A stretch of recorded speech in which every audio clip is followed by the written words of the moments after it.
Welcome back to Get Lit, the Dermatology Digest Literature Lessons podcast with Dr. Ted Rosen, a professor of dermatology at Baylor College of Medicine in Houston, Texas, and the editor-in-chief of the Dermatology Digest. Greetings from Dr. Ted Rosen, editor-in-chief of the Dermatology Digest. It's time for another Let's Get Lit podcast relating to the newest literature. So we have a busy podcast here, so I'll get right into it. In the April issue of the Archives of Dermatological Research, there was an article, not terribly surprising, summarizing 30 studies from 20 countries, 85,000, almost 86,000 patients with atopic dermatitis who had, surprise, a high rate of sleep disorders. The interesting thing about it was that they found that 52% had insomnia, which is not just sort of waking up itching in the middle of the night. That's they can't sleep at all. In the February issue of the International Dental Journal, something I'm sure you all read regularly, there was an interesting study, fairly small, only 45 atopic dermatitis patients, but interesting that compared to matched non-atopic controls, the atopic patients had more plaque, worse gingivitis, and overall poorer oral hygiene. I didn't expect that. So I guess we should at least make sure all our atopic patients are being seen regularly for dental checkups. Moving on, in the August edition of the Journal of the American Academy of Dermatology, there was a study. Data was acquired from 12 medical centers in the US, Spain, and Brazil. And what they found was not unexpected, but it was nice to see it shown here, that for lymphovascular invasion of squamous cell carcinoma noticed on skin specimens, that's associated with moderate to poor differentiation and also to perineural invasion. About 55% of those with lymphovascular also had perineural invasion, which we know should trigger additional therapy. In the March issue of the Journal of the American Academy of Dermatology, there was a retrospective study, not small. It was 149 patients with squamous cell carcinoma in situ. And what I found was interesting. These patients were all treated with topical 5-fluorouracil, but there was a 12% failure rate. In other words, the lesions did not resolve. That's a little higher than I would have expected. They did note that there was a higher success rate for smaller tumors under 2 centimeters, and if the treatment duration was over 4 weeks. Of course, I don't ever treat with 4 weeks worth of 5-FU for squamous cell carcinoma in situ because this tends to trek down hair follicles. So maybe that's the problem here. So don't try and do short-term treatment. It may not work. In the August issue of the JAD, there was an interesting article that talked about radiologic imaging in high-risk cutaneous squamous cell carcinoma. You know, they're deep, they're poorly differentiated, they're larger in size. But their point was that if you do imaging, the management may change in almost half the patients, finding distant disease, finding nodal metastases, etc. So always consider imaging in high-risk cutaneous squamous cell carcinoma.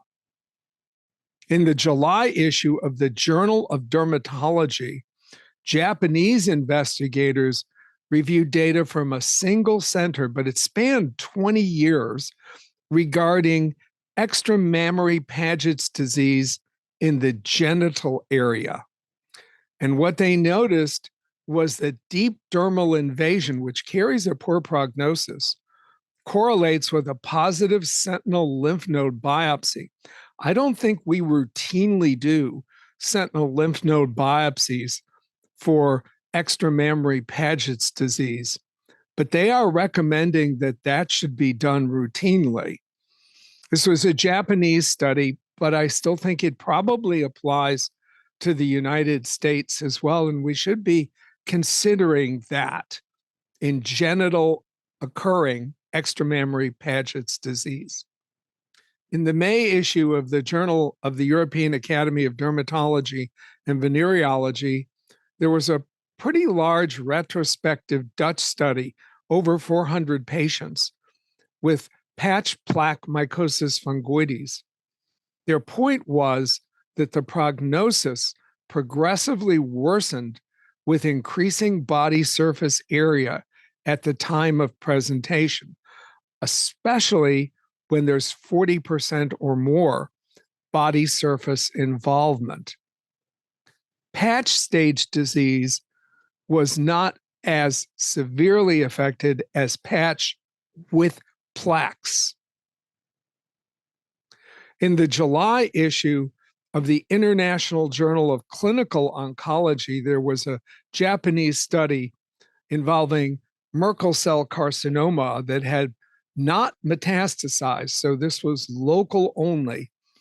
And they noted something very important, that radiation monotherapy achieves a high degree of local control. That is, the lesions will go away, but the ultimate metastasis rate was very high, regardless of what the radiation dose was. So this may not be the best way to treat localized Merkel cell carcinoma. Very recently, the FDA issued a warning, you can find it online, about the serious complication of severe itching following the cessation of prolonged, typically daily, ingestion of cetirizine and levocetirizine, regardless of dose. So if we're using that to control chronic spontaneous urticaria, for example, we really need to get the patients off as soon as feasible. There's a big push now, I'm sure you've heard it, to get us in dermatology to start prescribing GLP-1 receptor agonist therapies, not for obesity, but to control weight related to several diseases, particularly psoriasis and hidradenitis. I'm not so sure we should be prescribing the drug, but if we do, we surely need to be aware of the potential risks involved with the GLP-1 receptor agonists. So, for example, in the April issue of the American Journal of Health System Pharmacies, they report allodynia, that skin tenderness generalized associated with the use of the semaglutide version. So, that's not something I would expect, but you need to know that if you're going to use semaglutide to try and enhance response, improve outcomes with psoriasis and hidradenitis. In the May issue of the Journal of the European Academy of Dermatology and Venereology, there was a pretty large, over 400 again, Danish study talking about omalizumab for chronic spontaneous urticaria. They noticed that about 70%, almost 3/4 of the Xolair treated patients had a rapid response, that is 4 weeks or thereabouts. The more rapid the response, this is the key finding, the more likely that that initial 300 milligram monthly dose could be reduced. They also pointed out that about 1 in 5 individuals placed on omalizumab for chronic spontaneous urticaria discontinued the drug mostly because of clinically insufficient response. In the April issue of the Journal of Cosmetic Dermatology was a provocative article showing that low energy electrical scalp stimulation led to increased hair density in men who are experiencing androgenetic alopecia. This was a wearable device used 30 minutes daily, led to about a 20% increase in hair density after 6 months. So we're waiting for a commercially approved electrical stimulation for the scalp. That's a shocking finding. For severe alopecia areata, we already have several JAK inhibitors that are approved, but as a news release in July of this year, there was a study reported upon using upadacitinib. And it turns out very, very good results. 15 milligrams a day led to almost 45% SALT score under 20, and 30 milligrams, the higher dose daily of upadacitinib, led to 54+% of patients with a SALT score under 20 by 24 weeks of treatment. 3.4% of patients who got placebo improved to that degree. So maybe we'll have that additional JAK inhibitor approved ultimately for severe alopecia areata.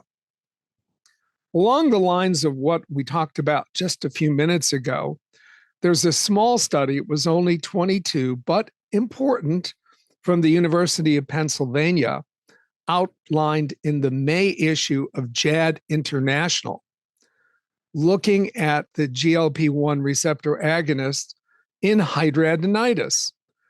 And it turns out that 3/4 achieved a weight loss averaging 30 pounds, which is substantial. They used semaglutide, tirzepatide, dulaglutide, and liraglutide. 68% of the patients so treated improved in their overall hidradenitis specific health. That included reduced flares, fewer new lesions, less pain, less drainage, reduced itch, and less odor. What more could you ask for? So it does look like these drugs will be helpful in treating, managing hidradenitis suppurativa. But remember, if you're going to use those drugs yourself, you really need to know all the potential adverse events.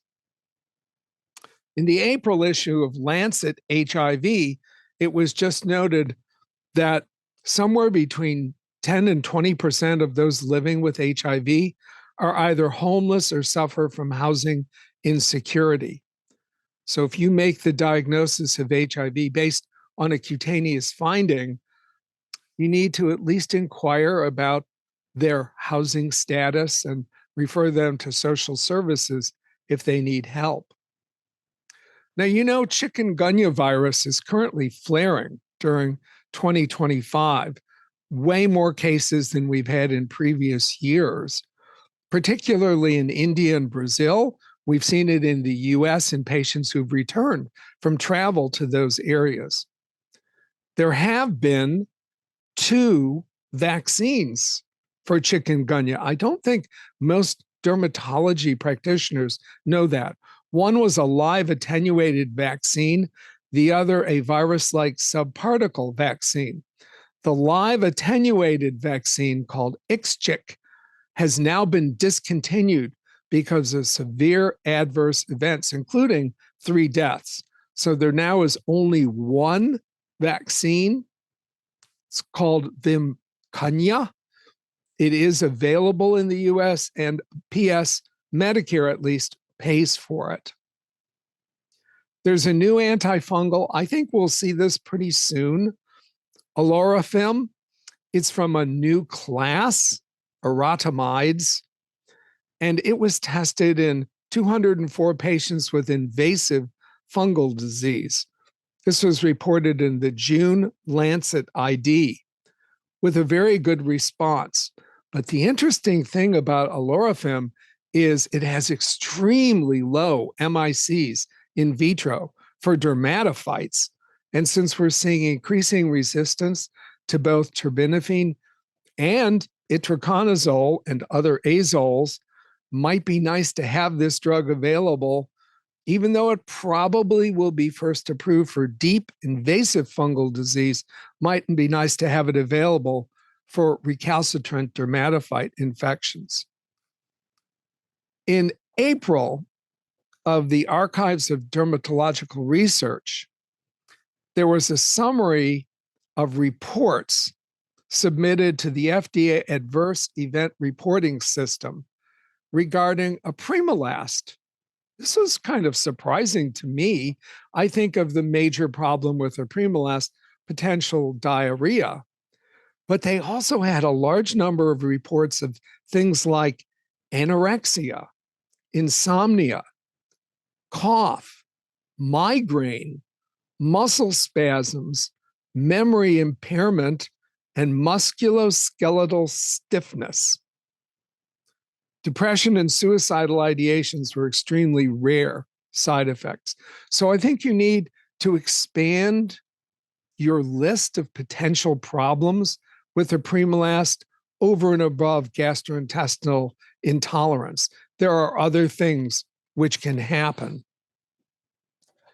In the June issue of the British Journal of Dermatology, there was a really nice 3-year summary of bimekizumab. 68.8% of patients achieved and maintained a PASI 100. 100. That's totally clear at 3 years of use. So this drug really is quite good. The major concern being candida. Oral candidiasis occurred in 10 patients per 100 patient years. So if you treat one patient for 100 years or 100 patients in 1 year, you might have 10 who have oral candida, which is relatively easily treated. From the dermatologic application of rheumatologic diseases, in the March issue of Arthritis Research and Therapy, there was a retrospective study based on data from the European Scleroderma Trials and Research Registry, which showed, unfortunately, that hydroxychloroquine does not improve hand function or activity of daily living in systemic sclerosis patients. And then the last thing I'd like to cover isn't in the literature. There was a paper presented by Dr. Dylan McGaugh from Oxford University at the annual GRAPPA meeting. That's the Group for Research and Assessment of Psoriasis and Psoriatic Arthritis. It was held in July in Bogota, Colombia. And the paper really had excellent evidence that exercise reduces the risk of psoriatic patients ultimately developing arthritis. Individuals who walked about 10,000 steps daily saw a 58% lower risk of developing psoriatic arthritis compared to those who walked very little. And this activity, walking, was recorded for up to 8 years, utilizing a wearable accelerometer. This kind of complements other recent literature that shows that exercise reduces the amount of pro-inflammatory cytokines that are expected to worsen connective tissue diseases in general. And now it reduces the risk of psoriatic arthritis. So tell your psoriasis patients to get out there and walk their 10,000 steps a day. I hope you found something useful in this summary of recent literature, and I'll see you again on the next edition of Dermatology Digest. Let's get lit. Thank you for listening to the Dermatology Digest's Get Lit podcast. For more information on any of the studies referenced, visit thedermatologydigest.com.